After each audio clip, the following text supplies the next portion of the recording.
Sullivan being able to attend this, so I'm happy for that. I guess I'm supposed to be doing an update, and since this is my first meeting, what I really wanted to do was defer and have General McDaniel give us an update on what's been going on, if that's okay. Sure, that's fine. Thank you. Thank you, Mayor. So first, the focus has been on the removal of the service lines.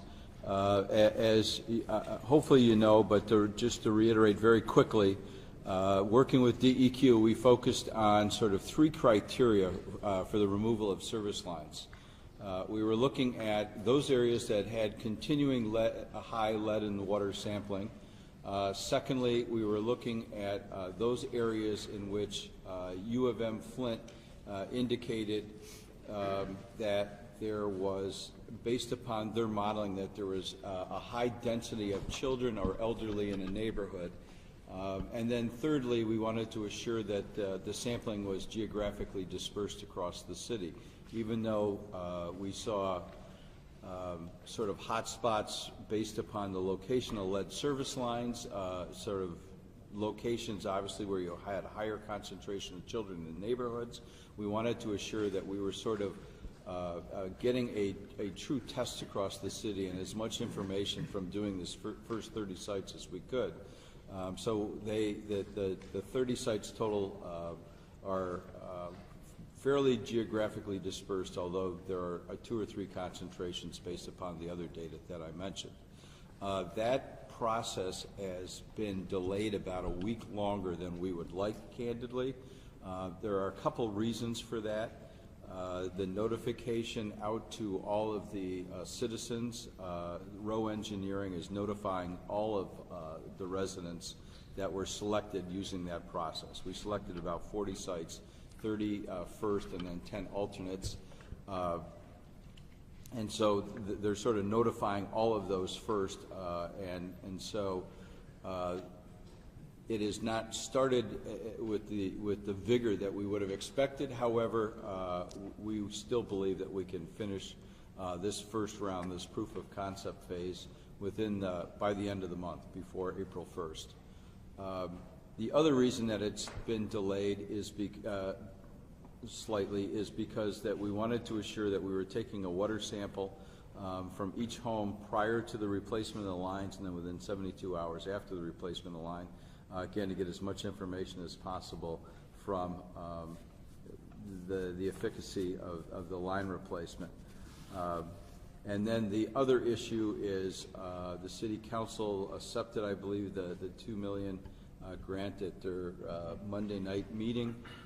And so we are starting to develop the criteria that we will use to replace the next 400 to 500 lines as a result of that grant from the state. And that would be the focus, I would think, Governor, Mayor. Thank you. Okay. Is that it, Mayor? Yes. Commissioner first. Thank you. I apologize. I don't have enough handouts, but Stacy will be emailing all of this to you in the absence of Mark Valchek, who had prior commitments, couldn't be here today. It's a coordinated multiple community outreach events. We have blood testing, or blood lead testing going on in FWICC clinics, Burton walk-ins, and it's all dated in number of tests.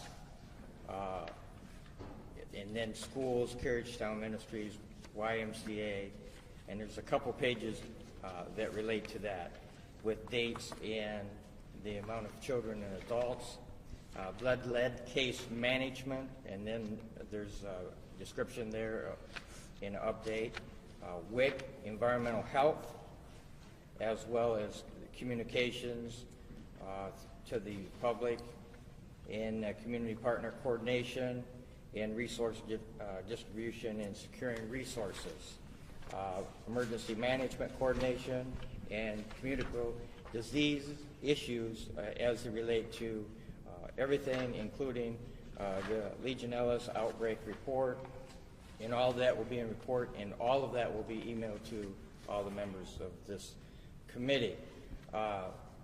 We have received from the federal government some additional funds to not increase our early Head Start members, but to lower the ratio of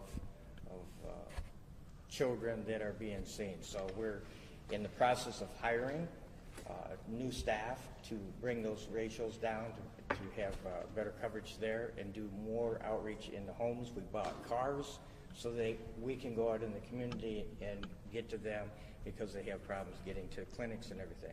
We've done the same thing in the health department side with that, so we're hiring people and hiring staff from that, and that's been the grant through the federal government. Thank you. Okay, not a problem. Any questions for anyone so far? I had a question. Could you, I missed what you said as far as the Head Start piece. Early Head Start.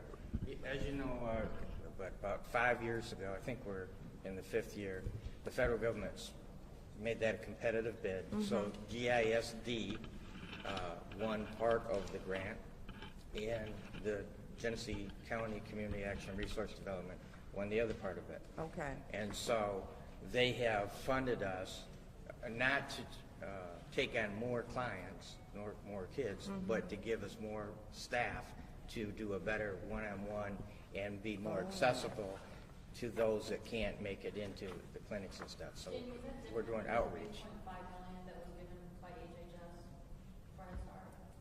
He's asking you. I can't. She's asking you, is it different than the $3.5 million that was given to HHS, to Head Start by HHS? I believe it is, yeah. It is different. So Yeah. there was additional money given for Head Start to increase capacity for 53 more classrooms, 3 more schools, and to expand the school year. So those are separate? Yes. Okay, that's good. Any other questions? Okay, we have 2 subcommittees. We've cycled through all the subcommittees except for these final 2 in terms of updates regarding their efforts in incident action plan. So we'll start with the policy and Mike Zimmer. The policy subcommittee has really formed 3 work groups. The first and the most recent is a hot water heater subcommittee charged with analyzing the current scientific evidence and theories on mineral, sediment, and chemical deposits in water heaters, analyzing the impact of flushing, including chemical flushing and other procedures, identifying chemicals and bacterial compounds that should be subject to testing, and then developing a testing protocol. We have a fairly wide-ranging group that have agreed to be members, including experts in Legionella, chemists, people from the Air Conditioning, Heating, and Refrigeration Institute, the National Science Foundation, Integrated Resource Management, Dr. Edwards. We will begin meeting on that next week. And I would like to thank Bradford White. Bruce is here from Bradford White, who's really been helping quite a bit in all this. The second one that's been working quite hard for the last several weeks, the Lead and Copper Work Group. That is, again, to review all components of the federal lead and copper rule to ensure that the drinking water in Michigan and in Flint is protected in an aggressive, uniform, transparent, and scientifically valid manner. On that work group, we have Dr. Edwards again, Dr. Yana, Richard Benzie from the DEQ, Elizabeth Vertel, and Mark from the county. We have identified essentially 10 categories of the current lead and copper rule that we're examining quite closely, including state and local oversight, corrosion control, sampling, testing, monitoring, required notification, public education.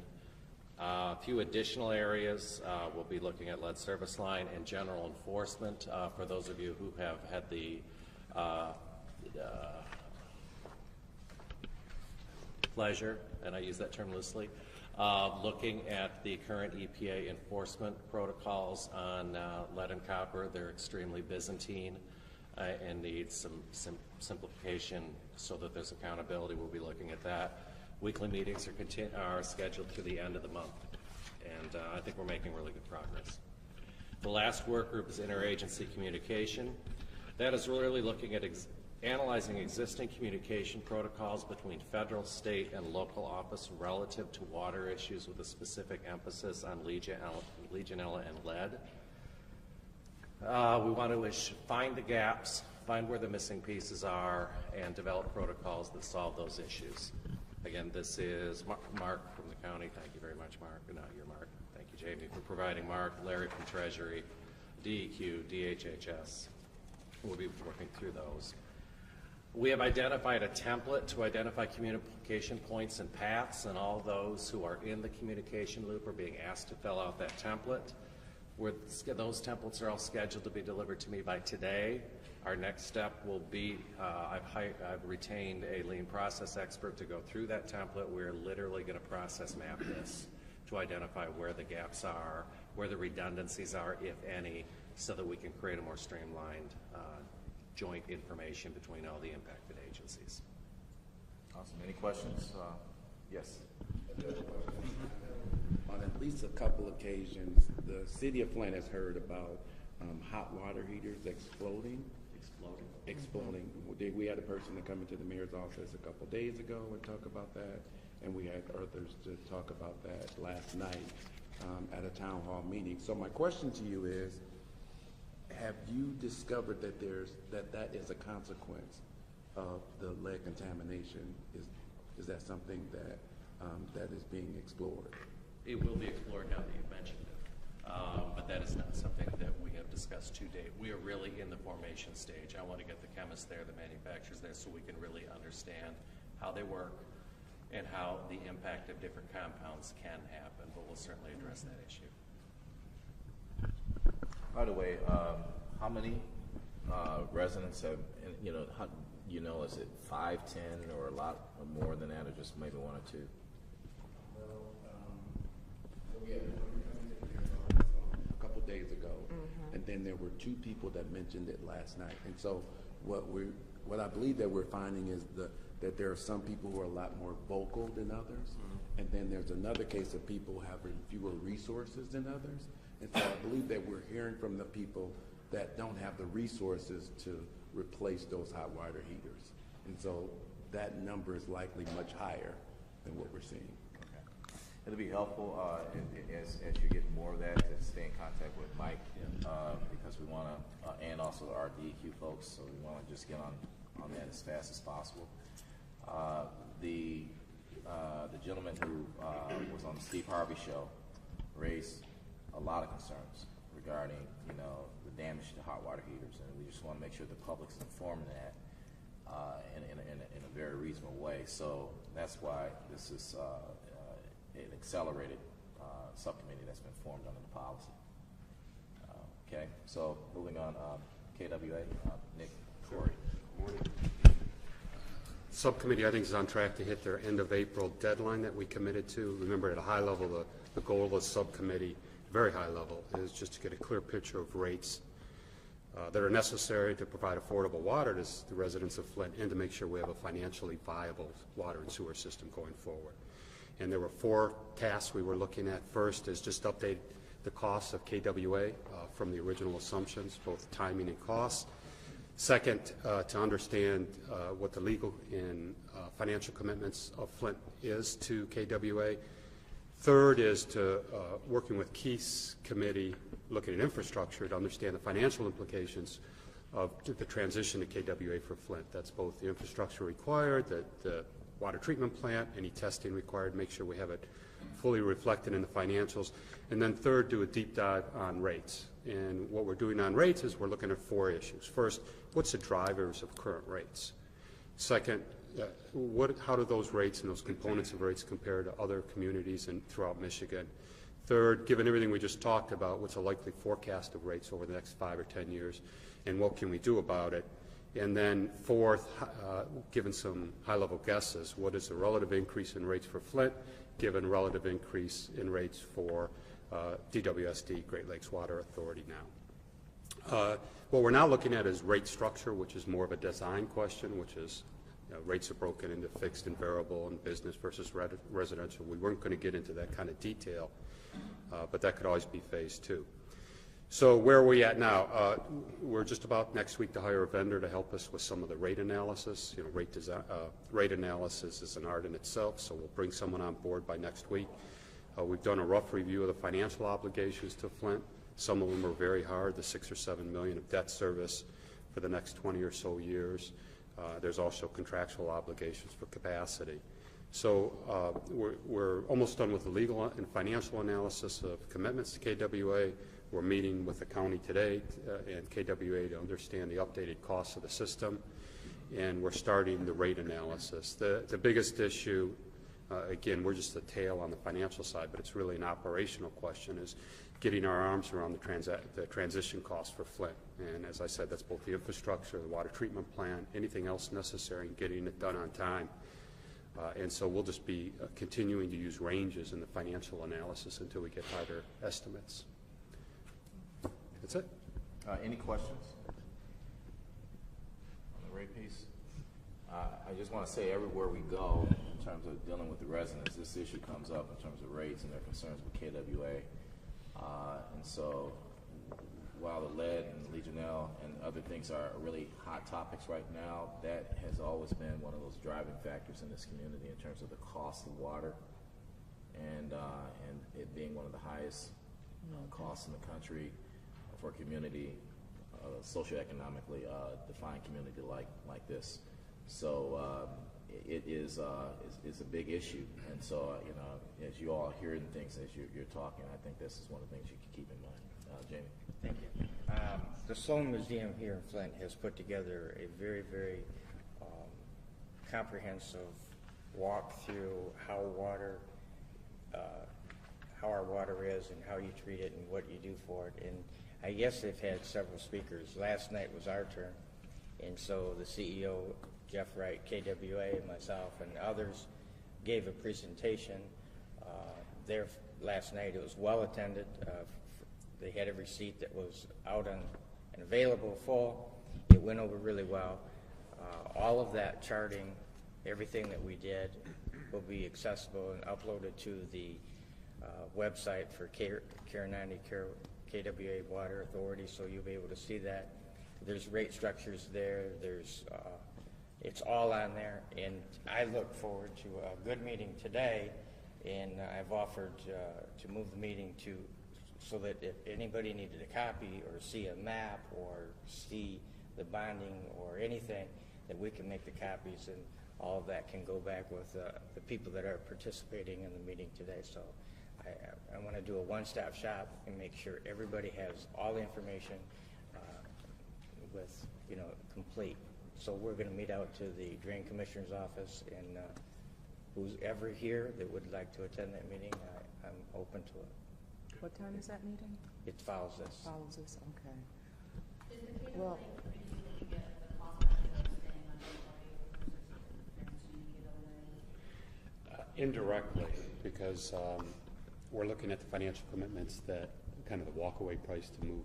So we're looking at that. We're looking at the relative rates. So indirectly, yes. Is there any follow-up sharing of that? At the end of April.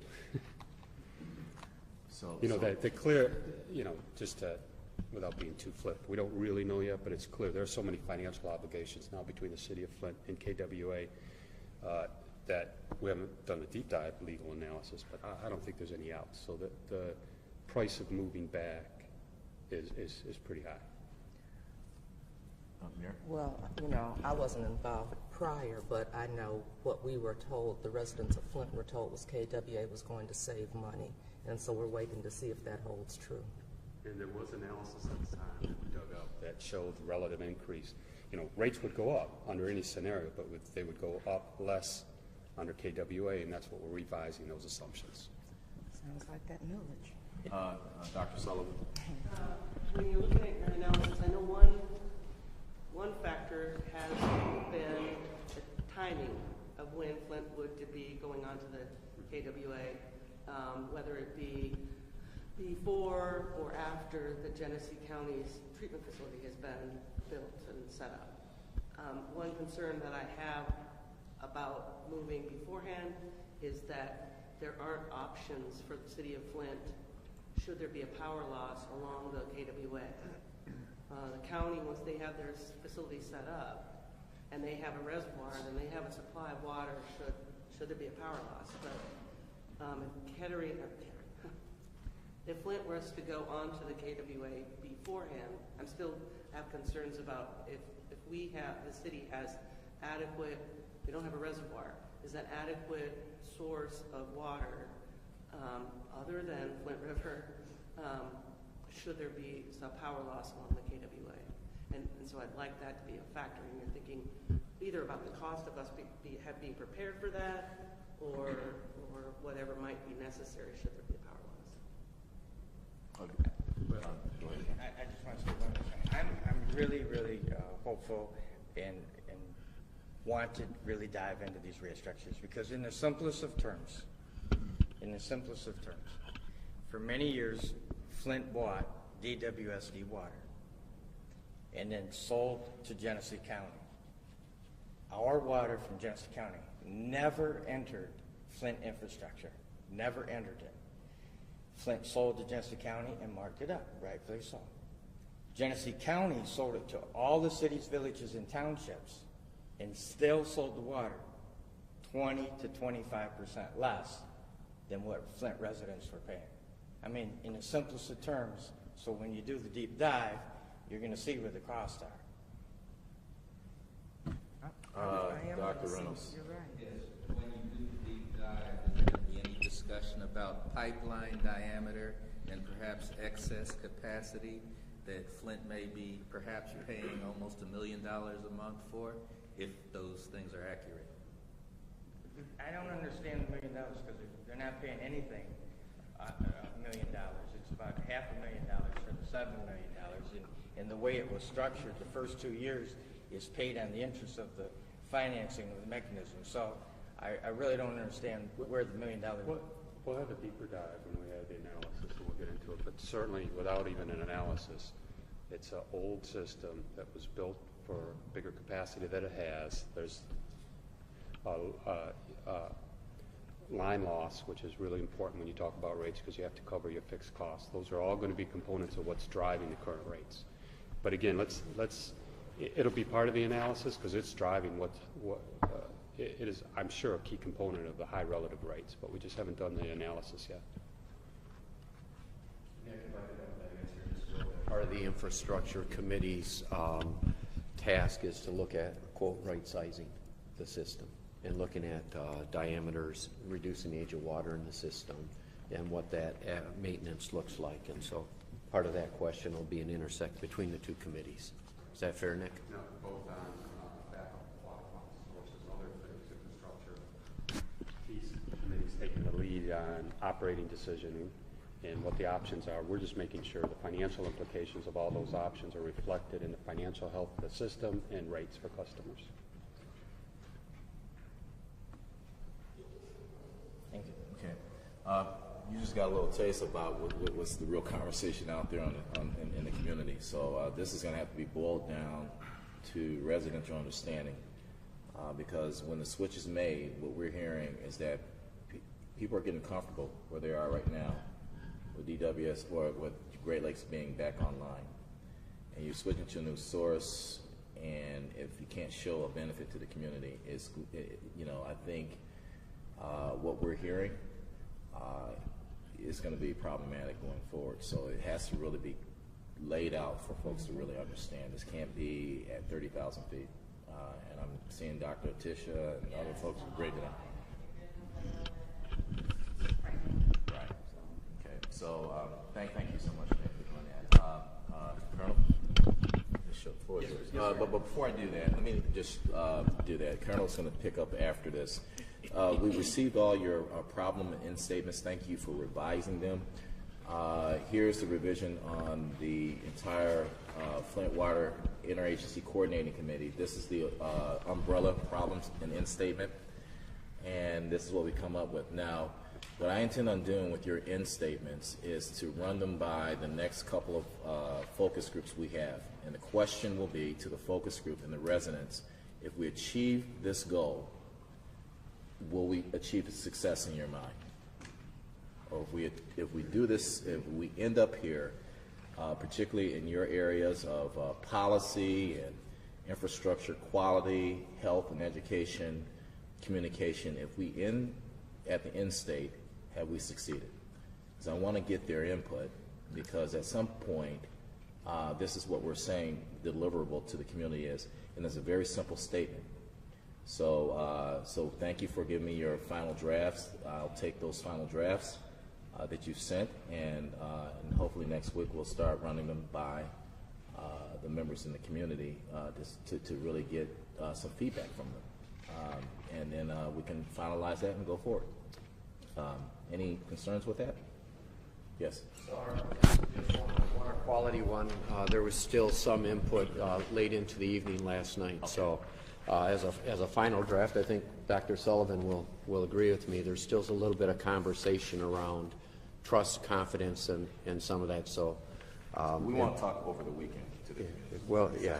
As long as there's that understanding, okay. It's a complicated issue, and at least on the water quality side. So we ought to.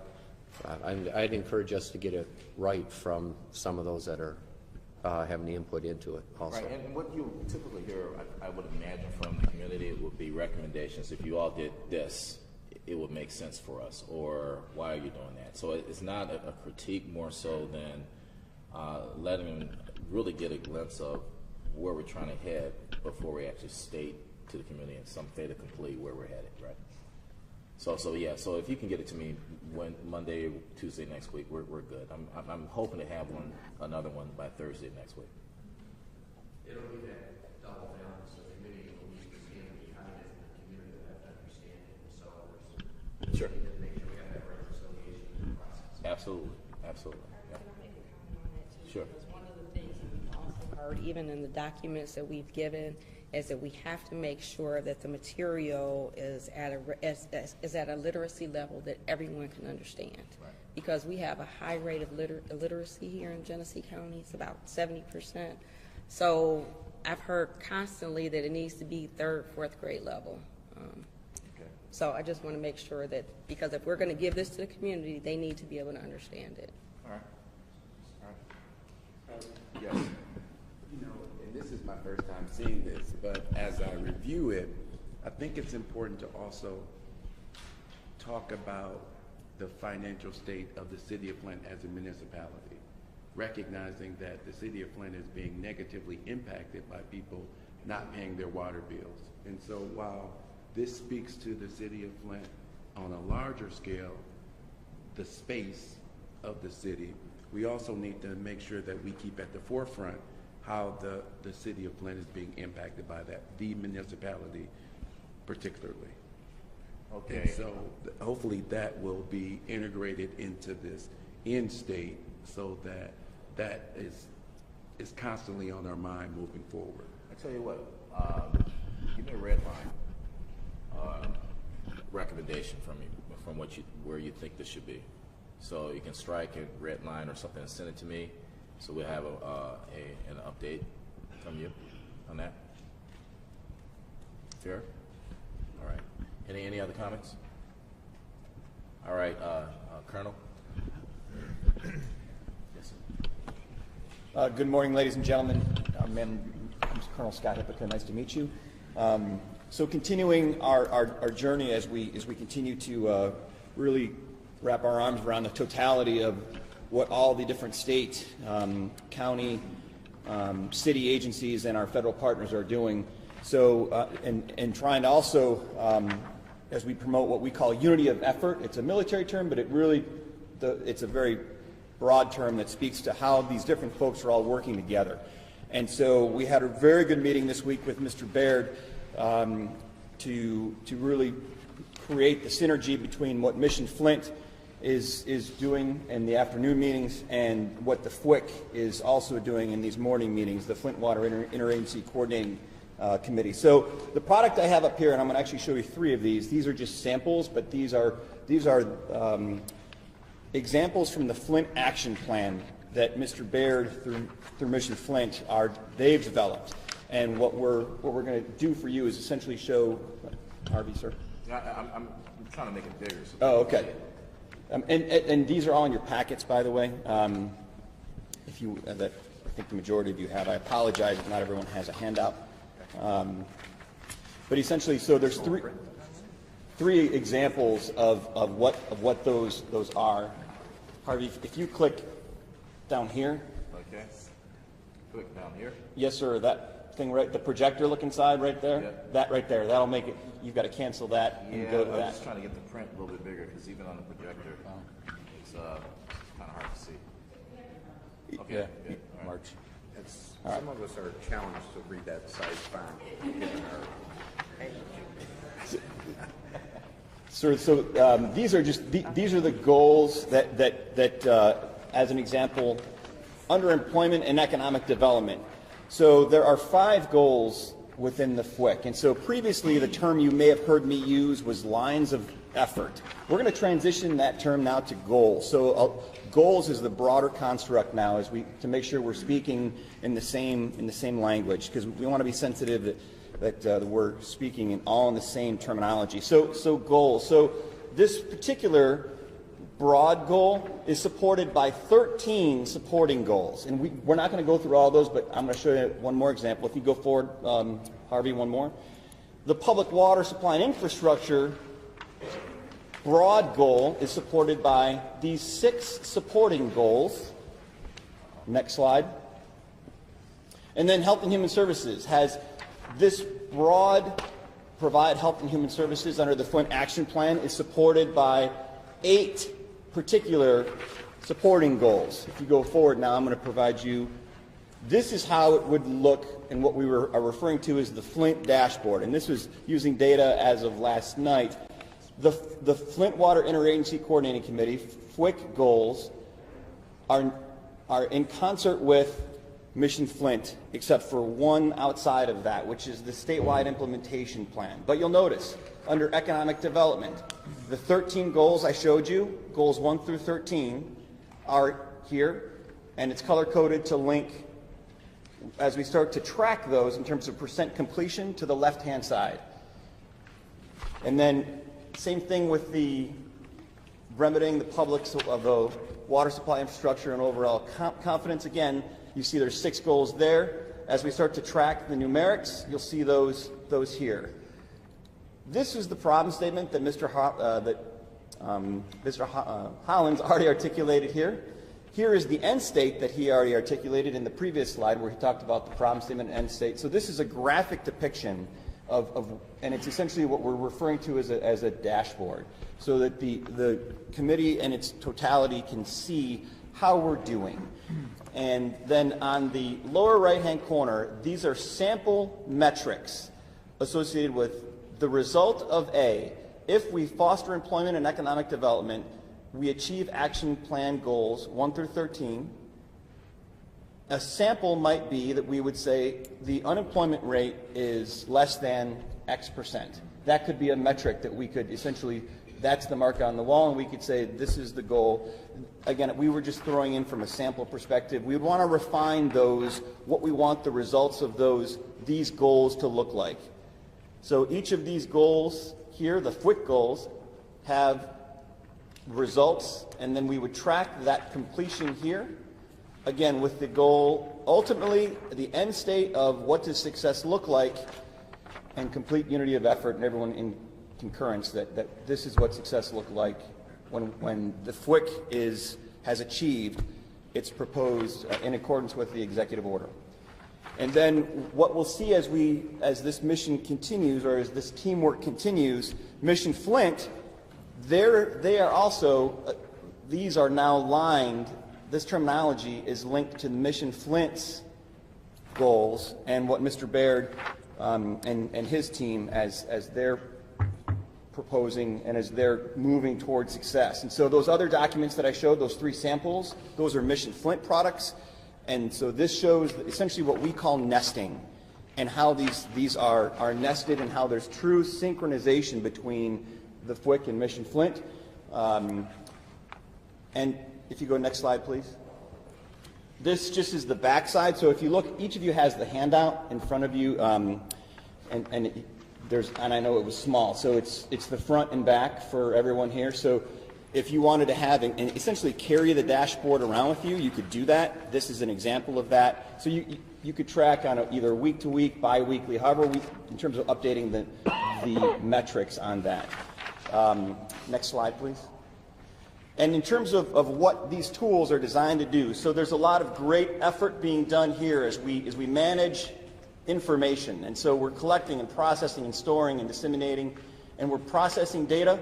And now this analysis, which is also being done now by multiple cities, county, state, and our federal partners. And now we're moving into this knowledge and judgment phase to contribute to complete total understanding as we integrate all of the efforts of all of the different agencies. And that's really what this graphic is designed to try to represent, and these tools like this dashboard, what they contribute to.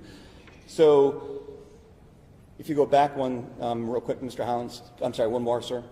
So Governor and team, as we look at trying to present a tool to not only to the leadership in this room, but also to the community, picture a platform that would essentially be as follows.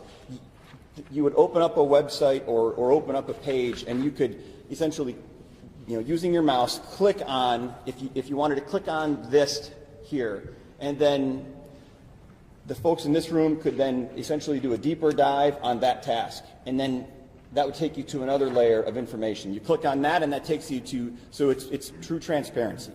And so tools, what we would call different knowledge management platforms, allow you to do that, and I think that's as this team is moving forward. I've had a couple conversations with folks around the room about how we can try to leverage technology to really take us towards putting a structure around the entire solution.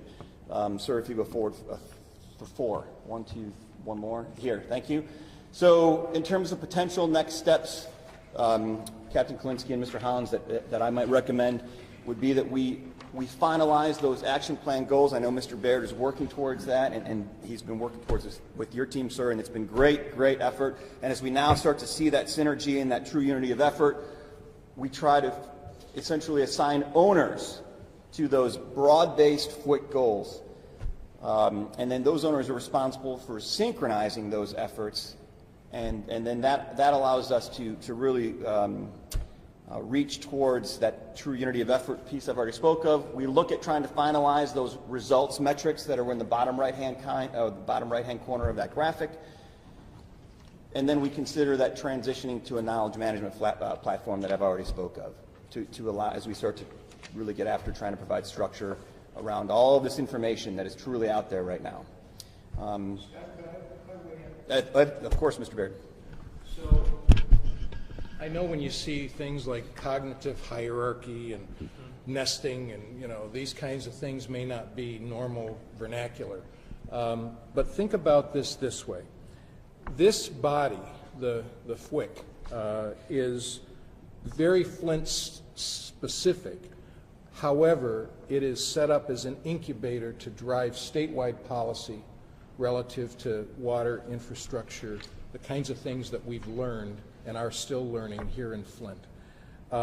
However, our objective is to partner with Mayor Weaver and her team and everybody within the city of Flint to drive a stronger economic program, a more transformational and based residential program.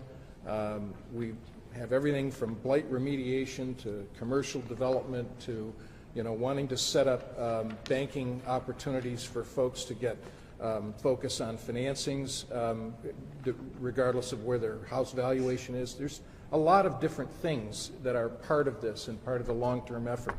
For the general public, we want to be able to post our accountability framework.